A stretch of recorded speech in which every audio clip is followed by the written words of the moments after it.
അതുകൊണ്ട് എനിക്ക് പൈസ എണ്ണിക്കൊണ്ട് തന്ന അദ്ദേഹമാണ് പറഞ്ഞത്, അറിയാമെങ്കിൽ ഒരു പാട്ട് പാടിച്ചോളാൻ പറഞ്ഞത്. ദാണ്ടെ ആ റെഡ് ഷർട്ട്. നമ്മുടെ ഈ നാട്ടിലുള്ള ഒരു കുട്ടിയല്ല ഇത്. ഇത് ഞങ്ങൾ ആദ്യമായിട്ടാണ് കാണുന്നത്. ഏതാ കുട്ടി? ആദ്യമായിട്ട് കാണുന്നതാണ് ഈ കുട്ടിയെ. നിങ്ങൾക്കറിയത്തില്ല, അതുകൊണ്ട് നിങ്ങൾ ഒത്തിരി ഡയലോഗ് അടിക്കണ്ട. ആരാ കുട്ടിയാ? ആരാ? പ്രസാദേ വേറെ കിട്ടുന്നേ. ആരാ? ഏത് കുട്ടിയത്? ആരാ? അതിന് പെർമിഷൻ കൊടുത്ത ആരാ? ഞങ്ങളുടെ നാട്ടിലുള്ള ആൾക്കാർക്ക് നിങ്ങൾ പെർമിഷൻ കൊടുക്കാതെ നിങ്ങളുടെ പെർമിഷൻ കൊടുക്കാന്നോ? ഈ നാട്ടിലെ കുട്ടിയാന്ന് പറഞ്ഞ് വന്ന് പാടിയതുകൊണ്ടാണ് പെർമിഷൻ കൊടുത്തത്. ഇത് നമ്മുടെ നാട്ടിലുള്ള ഒരു കുട്ടിയല്ല. ഞാൻ ആദ്യമായിട്ടാണ് കാണുന്നത്. ഞാൻ ഈ ക്ലബിന്റെ ഒരു പിന്നെ നമ്മളാണ് നടത്തുന്നത്. ക്ഷമിക്കുക അതിന്റെ ഞങ്ങൾ മാറ്റി ഇതുണ്ടെങ്കിൽ അത് ഇവിടെ നടത്തണ്ട കേട്ടോ. ചേട്ടാ പറയുന്നത് മനസ്സിലാക്കി. ഞങ്ങൾക്ക് ഈ കുട്ടി അതിൽ ഇവിടെ നിന്ന് പാടി ആരും അറിയില്ല. ഇവിടെ വന്ന് ചാൻസ് ചോദിക്കുമ്പോൾ സംഘാടകരിൽ ഒരാൾ വന്ന് നമ്മുടെ ഒരു കുട്ടി ഉള്ളായിരുന്നു. ആ കുട്ടിയെ നമ്മുടെ പരിപാടി നമ്മുടെ ഒരു പാട്ട് പാടിപ്പിച്ചു. പിന്നെ ഒരു ചേട്ടൻ ഉണ്ടായിരുന്നു. ആ പുള്ളിക്കാരൻ നമ്മുടെ ഒരു പാട്ട് പാടിക്കാൻ ഒരു അവസരം കൊടുത്തു. ഈ കുട്ടിയെ ഞങ്ങൾക്ക് അറിയത്തില്ല. ഇതേ കുട്ടി നമ്മുടെ പേരെന്തോ? ഗായത്രി. വീട്ടുപേരെന്തോ? എവിടാ വീട്ടുപേരെന്തോ? എവിടാ? ആ ഓക്കെ, ശരി ശരി, ഓക്കെ. എവിടാ? ചെരുവിള പുത്തൻമേട്ടില്. ക്ലബുമായിട്ട് ഒരു ബന്ധമില്ല കേട്ടോ. നിങ്ങൾ എന്തുകൊണ്ടാണ് അവർക്ക് അവസരം കൊടുത്തത്? ഇത്രയും സമയം ഞാൻ പറഞ്ഞില്ലേ, നിങ്ങളെ സംഘാടകർ വിട്ട അദ്ദേഹമാണ്, പൈസ തന്ന ആളാണ് ഒന്ന് പറഞ്ഞത് പാടിച്ചോളാം. അതുകൊണ്ട് ഞാൻ എന്ത് ചെയ്യണം? എനിക്ക് ക്ഷേത്രത്തിൽ ആർക്കും ബന്ധമില്ലെന്നാ? സാറേ ഒരു പാട്ടല്ലേ പാടി, അതങ്ങ് വിട്ടുകളാ. അതെന്ത് ക്ഷമ ചോദിക്കണമെങ്കിൽ ക്ഷമ ചോദിക്കാം. ഒരു കുട്ടി ഒരു ആഗ്രഹത്തിന് പാടിയതല്ലേ, ക്ഷമിക്ക് ദൈവം. മാപ്പുക, ഞങ്ങൾ ക്ഷമിക്കുകയാണ്, ക്ഷമ ചോദിക്കുകയാണ്. അല്ല, ക്ഷമ ചോദിക്കുകയാണ് ദൈവം. ഒരു പാട്ടല്ലേ, ഒരു 5 മിനിറ്റത്തെ കേസല്ലേ.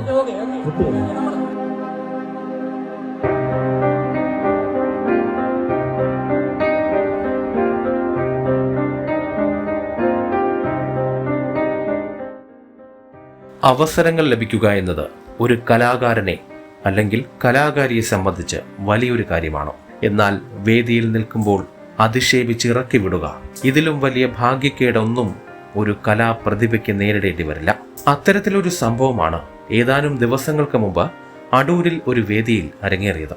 നാട്ടുകാരിയായ പെൺകുട്ടിക്ക് അവസരം നൽകിയതിന്റെ പേരിൽ ഗാനമേള സംഘാടകരെ ഒന്നടങ്കം ക്ഷേത്ര കമ്മിറ്റിയുമായി ബന്ധപ്പെട്ട ഒരാൾ ചോദ്യം ചെയ്യുന്നതിന് ആ നാട് മുഴുവൻ സാക്ഷ്യം വഹിച്ചു. ഇത് നമ്മുടെ നാട്ടിലുള്ള ഒരു കുട്ടിയല്ല. ഞാൻ ആദ്യമായിട്ടാണ് കാണുന്നത്. ഞാൻ ഈ ക്ലബിന്റെ ഒരു പിന്നെ നമ്മളാണ് നടത്തുന്നത്. ക്ഷമിക്കുക അതിന്റെ ഞങ്ങൾ മാറ്റി ഇതുണ്ടെങ്കിൽ അത് ഇവിടെ നടത്തണ്ട കേട്ടോ. ചേട്ടാ പറയുന്നത് മനസ്സിലാക്കി. ഞങ്ങൾക്ക് ഈ കുട്ടി അതിൽ ഇവിടെ നിന്ന് പാടി ആരും അറിയില്ല. ഇവിടെ വന്ന് ചാൻസ് ചോദിക്കുമ്പോൾ സംഘാടകരിൽ ഒരാൾ വന്ന് നമ്മുടെ ഒരു കുട്ടി ഉള്ളായിരുന്നു. ആ കുട്ടിയെ നമ്മുടെ പരിപാടി നമ്മുടെ ഒരു പാട്ട് പാടിപ്പിച്ചു. പിന്നെ ഒരു ചേട്ടൻ ഉണ്ടായിരുന്നു. ആ പുള്ളിക്കാരൻ നമ്മുടെ ഒരു പാട്ട് പാടിക്കാൻ ഒരു അവസരം കൊടുത്തു. ഈ കുട്ടിയെ ഞങ്ങൾക്ക് അറിയത്തില്ല. ഇതേ കുട്ടി നമ്മുടെ പേരെന്തോ? ഗായത്രി. വീട്ടുപേരെന്തോ? എവിടാ വീട്ടുപേരെന്തോ? എവിടാ? ആ ഓക്കെ, ശരി ശരി, ഓക്കെ. എവിടാ? ചെരുവിള പുത്തൻമേട്ടില്. ക്ലബുമായിട്ട് ഒരു ബന്ധമില്ല കേട്ടോ. നിങ്ങൾ എന്തുകൊണ്ടാണ് അവർക്ക് അവസരം കൊടുത്തത്? ഇത്രയും സമയം ഞാൻ പറഞ്ഞില്ലേ, നിങ്ങളെ സംഘാടകർ വിട്ട അദ്ദേഹമാണ്, പൈസ തന്ന ആളാണ് ഒന്ന് പറഞ്ഞത് പാടിച്ചോളാം. അതുകൊണ്ട് ഞാൻ എന്ത് ചെയ്യണം? എനിക്ക് ക്ഷേത്രത്തിൽ ആർക്കും ബന്ധമില്ലെന്നാ? സാറേ ഒരു പാട്ടല്ലേ പാടി, അതങ്ങ് വിട്ടുകളാ. അതെന്ത് ക്ഷമ ചോദിക്കണമെങ്കിൽ ക്ഷമ ചോദിക്കാം. ഗ്രൂപ്പിലല്ലായിരുന്നു തന്റെ കഴിവിൽ വിശ്വാസമർപ്പിച്ച് തനിക്ക് അവസരം തന്ന ഗാനമേള സംഘാടകർക്ക് നേരിടേണ്ടി വന്നത് ഒട്ടനവധി ചോദ്യങ്ങളും. നിസ്സഹായയായി നിൽക്കുന്ന പെൺകുട്ടിയുടെ ദൃശ്യങ്ങളടക്കം സമൂഹ മാധ്യമങ്ങളിൽ മറ്റുള്ളവരിലേക്കെത്തി. ഇത് ശ്രദ്ധയിൽപ്പെട്ടതുകൊണ്ട് തന്നെയാകാം തിരുവനന്തപുരം ജില്ലയിൽ പ്രവർത്തിക്കുന്ന വൈശാലി പ്രോഗ്രാം ഏജൻസി ഉടമ പ്രദീപ് ആ പെൺകുട്ടിക്ക് പിന്തുണയുമായെത്തി. ഒരാളിന്റെ ആത്മവിശ്വാസം തകർക്കും തരത്തിലുള്ള സംഭവമാണ് അന്ന് നടന്നതെന്നും ഇതേ തുടർന്നാണ് അവസരം നൽകാൻ താൻ മുന്നോട്ട് വന്നതെന്നും വൈശാലി പ്രോഗ്രാം ഏജൻസി ഉടമ പ്രദീപ് പ്രതികരിച്ചു. അദ്ദേഹത്തിന്റെ ശ്രമഫലമായാണ് വാമനപുരത്ത് ക്ഷേത്രത്തിലെ ഈ പെൺകുട്ടിക്ക് പാടാൻ അവസരമൊരുക്കി നൽകിയത്.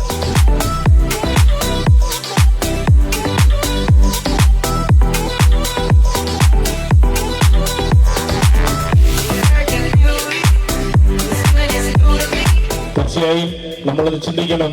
ഒരു വേദിയിൽ അപമാനീയമായ ആ കുട്ടിയെ ഈ കൈ നീട്ടി നിങ്ങൾ സ്വീകരിക്കുന്ന മനോഹരമായ കാഴ്ച അല്ലേ? Gayatri on the stage.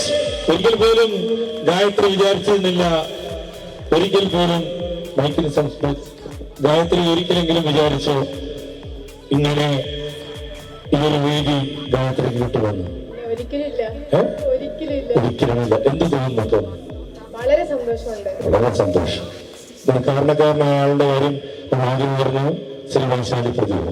ഗായത്രിയോട് ഈ വേദിയിൽ വെച്ച് പറയാനുള്ള ഒരു കാര്യം, നമ്മുടെ ജീവിതത്തിൽ നമ്മൾ വന്ന വഴികൾ ഒരിക്കലും മറക്കരുത്, ഒരിക്കലും മറക്കാൻ പാടില്ല.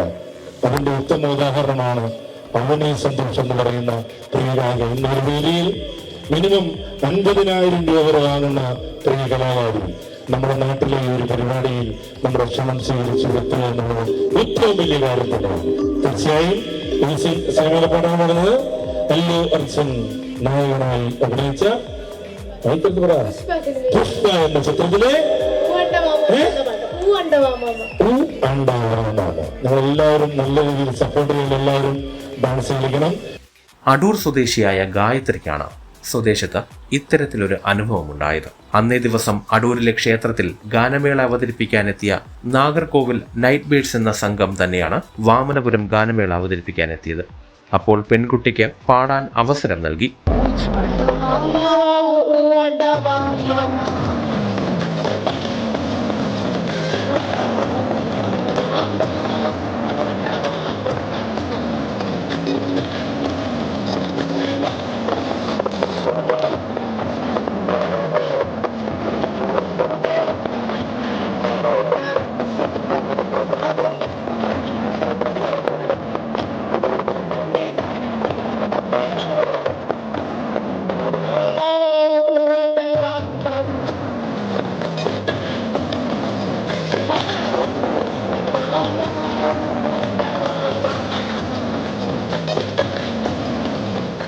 ഒരു പക്ഷേ നാളെ നാടറിയാൻ പോകുന്ന കലാകാരിയാകാം ഈ പെൺകുട്ടിയെന്ന് തിരിച്ചറിഞ്ഞതുകൊണ്ടാകാം ആ പരിപാടിക്ക് ശേഷം സ്ഥലം MLA കൂടിയായ DK മുരളി വേദിയിൽ വെച്ച് പെൺകുട്ടിക്ക് ആദരവ് നൽകിയതും.